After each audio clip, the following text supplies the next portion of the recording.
अरे रानी आ गई। क्या हुआ, कितने प्रतिशत आए? आज रिजल्ट मिलना था ना तेरा। अपनी लाडली बेटी को स्कूल से लौटते ही माँ ने पूछा। 40% आए हैं, मुस्कुराते हुए रानी ने कहा। बस 40%? हे भगवान, इतने में क्या होगा बेटा, किसी कॉलेज में एडमिशन नहीं मिलेगा इतने में। अभी माँ की बात पूरी नहीं हुई थी कि रानी बीच में बोल पड़ी। माँ, मैं तुमसे कह चुकी हूँ, मुझसे ये पढ़ाई वढ़ाई नहीं होती। और वैसे भी ज्यादा पढ़ने से आंखों के नीचे काले घेरे आ जाते हैं, चश्मा लग जाता है। मैं रानी हूँ, रानी बनकर रहना चाहती हूँ। ये पढ़ना लिखना नौकरी करना ये सब कुछ मेरे बस की बात नहीं है। लेकिन बेटा, अरे छोड़ो भी रानी की माँ, क्यों बच्ची के पीछे पड़ी हो। कितनी खूबसूरत बिटिया है हमारी, इसे कौन सा पढ़ लिख कर नौकरी करनी है। इसे तो सच में कोई राजकुमार ही ब्याह कर ले जाएगा। जैसा नाम है ना रानी, वैसे ही राज करेगी, देखना। रईस घर में शादी करूंगा इसकी, जहाँ पर इसे कोई काम ना करना पड़े, केवल आराम की जिंदगी जिए, ऐसा लड़का ढूंढ कर आऊंगा अपनी बिटिया के लिए। ये आवाज रानी के पिता भानु प्रताप जी की थी।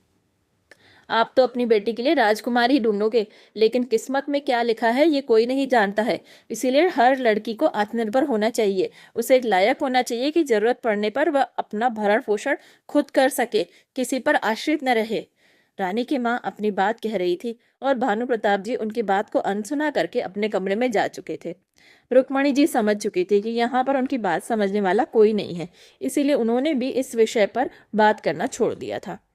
अगले 6 महीने के अंदर ही एक रईस खानदान में रानी की शादी हो गई। 6 महीने तक भी इसीलिए इंतजार किया गया क्योंकि रानी की भाभी गर्भवती थी और सभी चाहते थे कि बच्चा पैदा होने के बाद ही रानी की शादी हो। रईस खानदान, शान शौकत और ऐशो आराम की जिंदगी पाकर रानी बहुत खुश थी।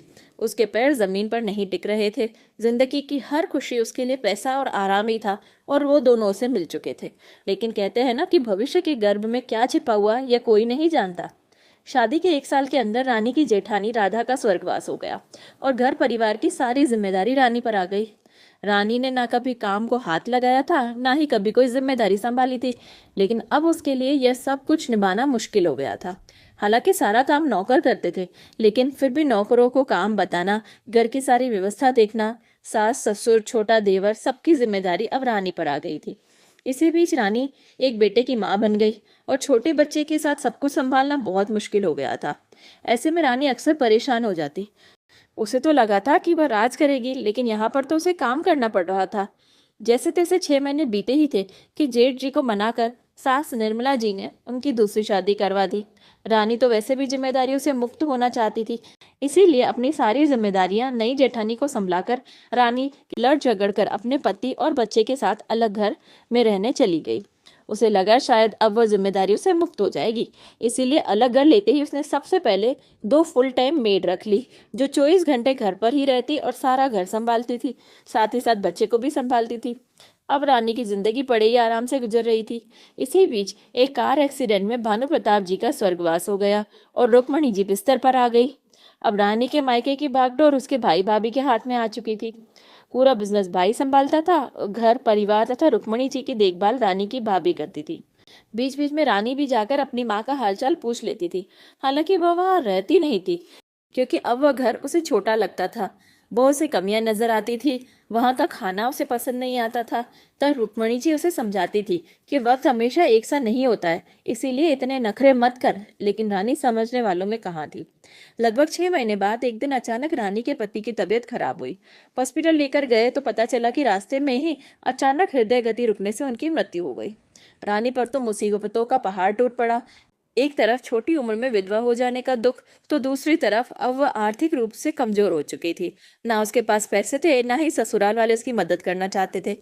आखिर उनसे भी तो वह लड़ झगड़ कर ही आई थी ना।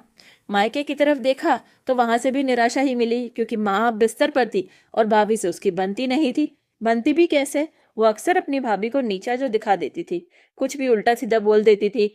अब किस मुंह से उनसे मदद मांगती या फिर मदद की उम्मीद करती? जब रानी के पति जीवित थे तब रानी ने ना तो पैसे की कदर की, ना ही रिश्तों की।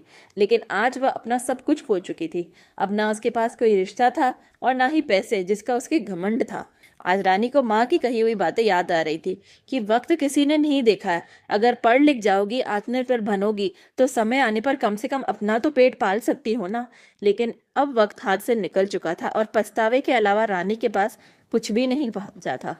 दोस्तों, यह कहानी शायद आपको अधूरी लगेगी। कहानी का सुखद अंत के लिए रानी का आत्मनिर्भर होना जरूरी था, लेकिन इस कहानी को यहाँ समाप्त करने का कारण सिर्फ इतना ही है कि हम ये समझने की कोशिश करें कि वक्त हमेशा एक सा नहीं रहता है, इसीलिए हर लड़की को आत्मनिर्भर होना चाहिए।